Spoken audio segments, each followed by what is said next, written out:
तो लेयर को छेड़ा है ना ही फ्रेम को छेड़ा है। उसके बाद में हमने जो नया डॉक्यूमेंट क्रिएट किया था, पूरी ब्लैंक फाइल, उसको हमने ओपन किया है।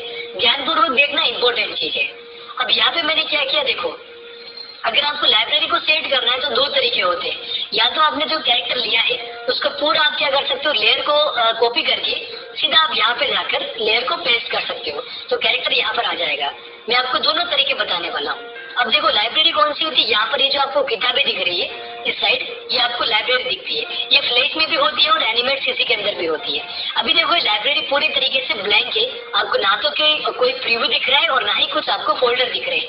अब मैं यहाँ पर क्या करूंगा देखो, जैसे मैं राइट क्लिक करता हूँ तो मुझे पेस्ट का एक ऑप्शन दिखता है, यानी कि वो कैरेक्टर जो हमने कॉपी किया था अब यहाँ पर हम पेस्ट कर देते हैं। मैंने पेस्ट किया तो अब देखो मुझे बहुत सारे अलग अलग यहाँ पर फोल्डर दिखाई दे रहे हैं, कोई सिंबल है, कोई एआई फाइल है। अब यहाँ पर आपको धीरे धीरे करके एक एक करके सेट करना पड़ता है। जैसे आप क्लिक करोगे, ठीक है, अब ये फोल्डर बनाए तो इसके अंदर आपको बहुत सारे अलग अलग चीजें दिखेगी जो कि कैरेक्टर से संबंधित होगी। ऊपर आपको प्रीव्यू भी दिखेगा, ये देखो ये बहुत सारी इलस्ट्रेटर से जब हम लेते हैं तो बहुत सारी फाइलें आती है, लेकिन हमें इसकी जरूरत नहीं है। तो हम क्या करेंगे, सिंपली राइट क्लिक करके डिलीट कर देंगे। उसके बाद जैसे यहाँ पर ये आईब्रो है ना, आईब्रो दो है तो हमें यहाँ पर इसकी जरूरत नहीं है, एक को हमने डिलीट कर दिया। एक को हम रख दें ताकि कई बार हमें आईब्रोज की जरूरत पड़ती है तो हम एक ही को ले सकते हैं, ठीक है। उसके बाद में देखो नोट किया ही है, यानी कि जो आईब्रोज है वो मैंने इलस्ट्रेटर से क्या किया है, इम्पोर्ट किया है। तो ये यहाँ पर इलस्ट्रेटर फाइल की भी जरूरत नहीं है क्योंकि हमने पूरा क्या कर दिया है, सब कुछ एनिमेट सीसी के अंदर सेट कर दिया है। अब मैंने इसको भी डिलीट कर दिया।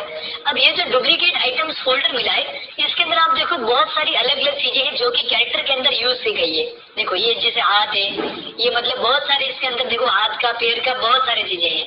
अगर मैं इस फोल्डर को क्या करता हूँ, यहाँ पर ऐसे ड्रैग करता हूँ तो पूरा जो कैरेक्टर है मेरा वो यहाँ पर इंपोर्ट हो जाता है। अब देखो अगर मैं कंट्रोल एंटर करता हूँ तो अभी मैंने कुछ भी फ्रेम क्रिएट नहीं कर रखी है तो इसमें एनिमेशन नहीं हो रहा है। जबकि यहाँ पर देखो अगर मैं फ्रेम्स को बढ़ा देता हूँ, अब देखो इसका जो अंदर का एनिमेशन था वो मुझे दिखने लगेगा।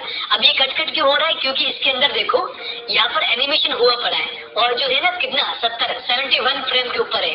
अब मैं क्या करूंगा, अगर बाहर आकर भी अगर मैं इसको 71 तक कर देता हूँ तो यहाँ पर मेरा वो जो कैरेक्टर है वो पूरा लाइब्रेरी के अंदर आ चुका है। उसी प्रकार से देखो अभी एक कैरेक्टर हुआ है, अब इस कैरेक्टर का आपको नाम भी देना है ना, ताकि एक सिस्टमेटिक तरीके से अगर आपको सेट करना है लाइब्रेरी के ऊपर जाइए। अब ये जो कैरेक्टर है इसका आप सबसे पहले रीनेम करिए। अब जैसे ये कोई चाय वाला है तो मैं इस पे टी लिख देता हूँ, चलो टी मैन कर देते, चाय पी रहा है, कुछ भी आप अपने हिसाब से लिख दीजिएगा। अब अगर देखो यहाँ पर मैंने सेट कर दिया, लेकिन मान लो मैंने क्या किया, गलती से मुझसे यहाँ से डिलीट हो गया, ये लो मैंने यहाँ से क्या कर दिया, लेयर भी डिलीट कर दिया। अब यानी कि मेरा तो कैरेक्टर चला गया, लेकिन वो चला नहीं गया है। जब भी आप यहाँ पर कुछ भी चीज इंपोर्ट करते हो या फिर लाइब्रेरी के अंदर आप पेस्ट करते हो तो वो हमेशा लाइब्रेरी के अंदर ही रहती है। चाहे आईब्रो है चाहे वो मैन है, आपको वापस लाना है तो आप सिंपली ड्रैग करके यहाँ पर क्लिक कर दो, आपका जो कैरेक्टर था वो वापस से यहाँ पर आ जाएगा, ठीक है, और वापस से एनिमेशन हो जाएगा। अभी तो यहाँ पर हमने केवल एक ही कैरेक्टर को ट्राई किया है, ठीक है। इसको भी मैं हटा देता हूँ, चलो इसको भी हटा देते हैं।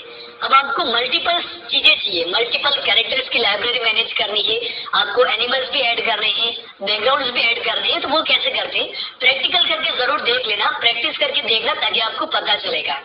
अब मैं वापस आता हूँ इसी फाइल के ऊपर। अब मैंने ये वाला ले लिया, अब मुझे ये वाला कैरेक्टर चाहिए। इसी को मैंने क्या किया, यहाँ पे कॉपी कर दिया राइट क्लिक करके, अपने वाले जो ब्लैंक फाइल थी उस पर मैं आ चुका हूँ। उसके बाद देखो यहाँ पर हमें क्या करना है, लाइब्रेरी के ऊपर जाना है। एक चीज आप हमेशा ध्यान रखना, हर एक चीज फोल्डर के अंदर क्रिएट